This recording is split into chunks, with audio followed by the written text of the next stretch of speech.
Welcome back to a lecture series on molecular simulation and statistical mechanics.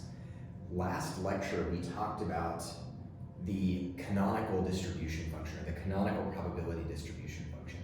And this was a probability distribution function that was describing the probability of observing a system in a specific area of phase space, or within different regions of the phase space.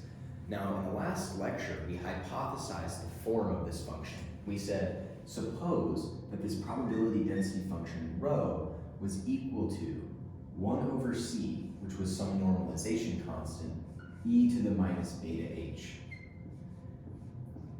And then what followed was we took this functional form, we expanded out what would be the expectation of some dynamical variable, and we were actually able to do that with respect to internal energy and link that to classical thermodynamics. From this procedure, we found, or we stated, that beta could be reasonably given by 1 over kb, which was our proportionality constant, times t. And then, of course, the normalization constant, which is there to make sure that this probability distribution function integrates to 1 over all space, should have that it is the integral of e to the minus beta h over the entire phase space.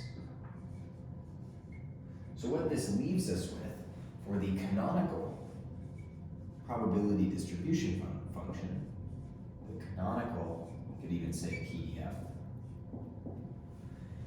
is given by rho is equal to e to the minus h over kbt divided by the integral of e to the minus beta h over all of the phase space. We usually denote that by v, as in it's a volume over the entire phase space. Now remember, we gave this guy a special name. We called this the partition function.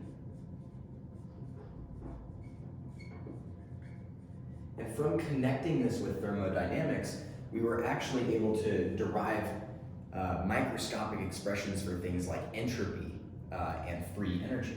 So we found that the entropy was equal to minus kb times the expectation of log of rho. So log of this function, this was the entropy. And we also derived the free energy of the system, which in this case was found to be the Helmholtz free energy, F, which is equal to U minus TS. And we found that this was equal to KBT times log of the partition function. So going back, this was generally what we derived in the last lecture, right? But what we did in that lecture was just make a hypothesis, right? We just hypothesized this form. This was a hypothesis, right? Why would we ever choose that form, right? What would be some reason to actually pick that? And can we even trust that these results are correct? So in this lecture, we're going to be talking about the physical motivation for choosing this functional form. And it's actually fairly straightforward. This should be a pretty short video, so let's dive into it. Okay, so let's think about why we would choose this canonical form. So here, in our final expression, we obtained something like this. Rho equal 1 over c e to the minus h over kbt. Now let's think about this expression for a second. If we have this rho here, and we have specified, and it's only a function of h, right? Which is a dynamical variable, then that implies that t is constant, right? So this implies that t is constant.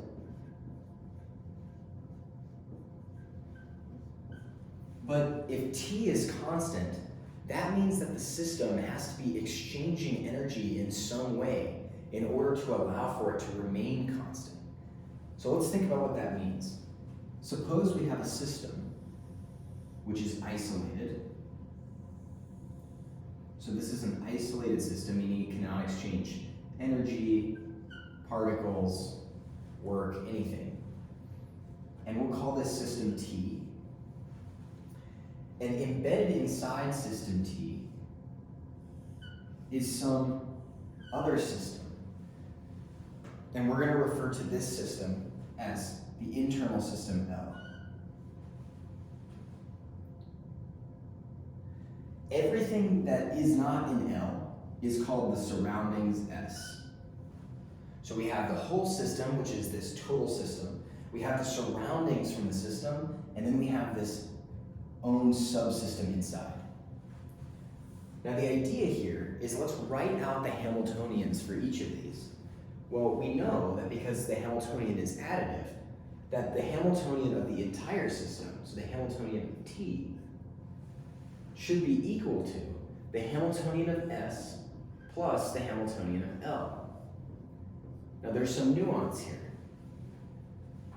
S and L technically can interact, right? So there is some interaction between them, and that has its own Hamiltonian term.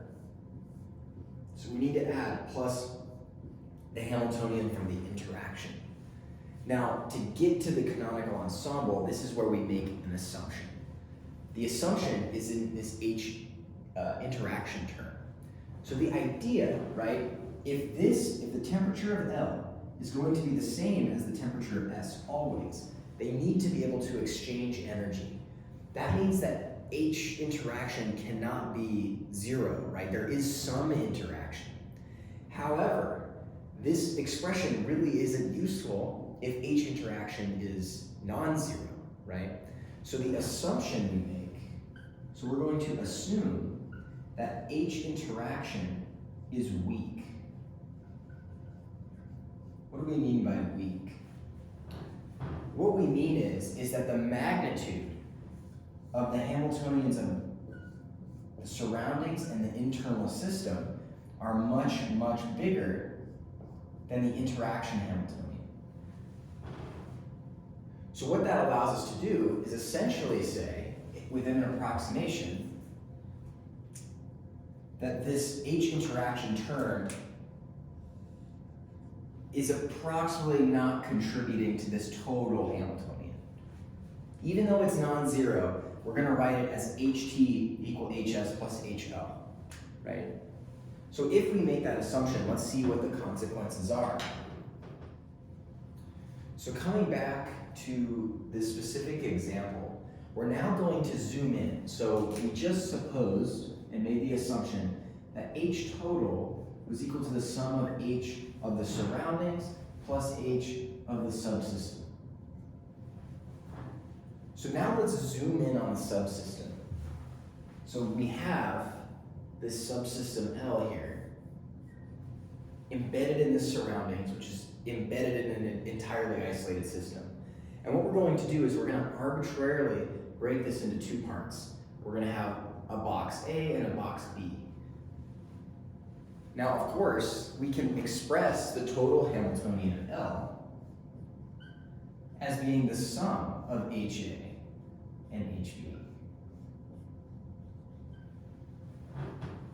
So what are the consequences of this?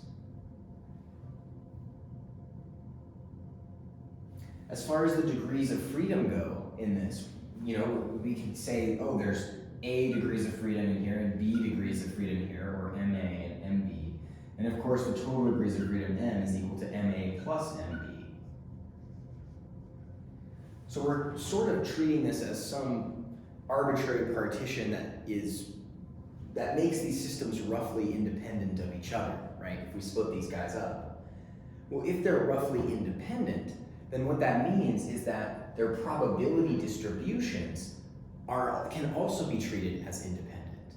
So if we were going to write the total probability distribution on L, rho L, this should equal, at least approximately, according to our construction so far, and actually we should be very clear that this is an approximate relationship because H interaction is non-zero, right? But what we have with this independence here is that rho L should be equal to the product of each individual subsystem's probability distribution. Rho A times rho B. Now, if we take the log of both sides, we get that log rho L is approximately equal to log rho A rho B. Now, of course, when you have a product in your log, right, so this goes over both of these guys. When you have a product in the argument of your logarithm, then you can make that equal to the sum of those two. So then we have log of rho A plus log of rho B.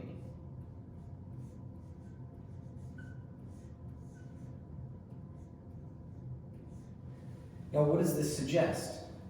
Well, this suggests that this rho function is linear in the log space, right? So log of rho is a linear function. Well, let's see what the consequences of that are. That means that rho is equal to some slope m times some variable y, log rho is equal to m, and we'll just do x plus b. This is the equation for a line.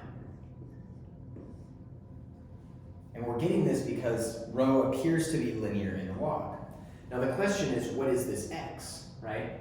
Well, we are assuming, right, and we know from the Liouville theorem, that rho is a function of constants of motion, right? We've also generally made the assumption here that rho is a function of the Hamiltonian, right? Which in this case is a constant of motion. So we could say now, log rho is equal to mh plus b, because m and b are just constants, right? Well, let's solve for rho by taking the exponential of both sides.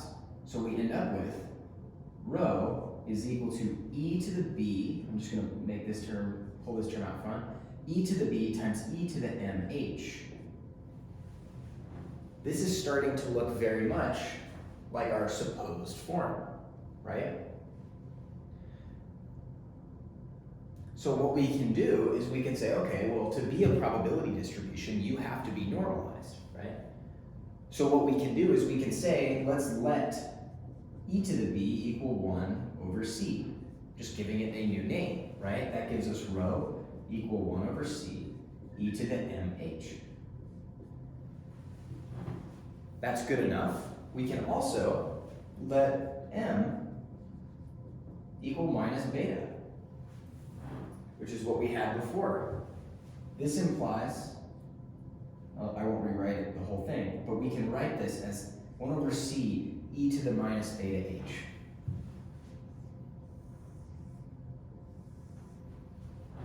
So you can see there's actually an intuitive reason for us to come up with this functional form. And it has to do with the fact that when we write out the subsystems and the Hamiltonians of those subsystems, under certain approximations, this probability density function actually makes sense. So what was the big assumption here? The big assumption was that this H interaction term between the subsystem and the surroundings was weak. So H interaction is weak. And we made sort of the same assumption here. We said the interaction between A and B was negligible, right? So under those assumptions, we end up with this probability distribution. But let's think about physically what's going on. Well, the reason that there was even this H interaction term is that the temperatures of the two subsystems had to remain the same. That means that the internal system has to be able to transfer energy with the surroundings in order to ensure that the temperature is always constant everywhere, right? So the canonical ensemble is actually describing a system that is inside of some isolated box. So it has some, well, not isolated because it can exchange energy, but it's being held at a constant number of particles, at a fixed volume, and at a fixed temperature by interaction with the surroundings. We call this NVT in molecular simulations, and in StatMech, this is the canonical ensemble. So So you could imagine, under different circumstances, right? If we had drawn a system that allowed, for instance, exchange of particles instead of exchange in energy to keep the temperature the same, then we may come up with some different ensemble and some different form of the distribution function. And what we're going to see later on in the class is that we actually can just do that with all of these different situations and construct a lot of probability distributions that will give us things like Gibbs free energy, enthalpy, and things like that, directly related to statistical mechanics. Now, this is a short lecture. I wanted to do a quick one because my class has a midterm this week. So I'm going to leave you guys with this. But next time, what we're going to be doing is we're going to be introducing some quantum corrections. I had mentioned in lecture 12 that the final forms for the entropy and the free energy were actually not quite correct. And in order to correct them, we needed to introduce quantum or ideas from quantum mechanics. So that will be the next lecture, and it will be on corrections from quantum. So thank you very much, and I'll see you next time.